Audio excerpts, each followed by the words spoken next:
ইতিহাস গড়ল বাংলাদেশ, হাতছানি দিচ্ছে বিশ্বকাপ খেলার। বিস্তারিত জানতে ভিডিওটি না টেনে শেষ পর্যন্ত দেখুন। অবিশ্বাস্য, অসাধারণ, দুর্দান্ত এক বাংলাদেশকে দেখতে পেল ফুটবল প্রেমীরা। র্যাঙ্কিংয়ের ৭৩ ধাপ এগিয়ে থাকা মায়ানমারকে ২-১ গোলে পরাজিত করে এএফসি এশিয়ান কাপের মূল পর্বে জায়গা করে নিল বাংলার বাঘিনীরা।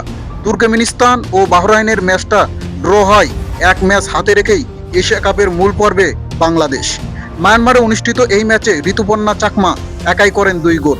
খেলার ১৯ মিনিটে ঋতুপর্ণার জোরালো শটে লিড নেয় বাংলাদেশ। এরপর ৭২ মিনিটে আবারও গোল করেন ঋতুপর্ণা চাকমা, তাতেই ২ গোলে এগিয়ে যায় বাংলাদেশ। তবে খেলার শেষ মুহূর্তে একটি গোল শোধ করে Myanmar. Man of the match বনে যান Rituparna Chakma. ২০২৬ AFC women's Asia কাপে মোট ১২টি দল খেলবে, যার মধ্যে একটি বাংলাদেশ।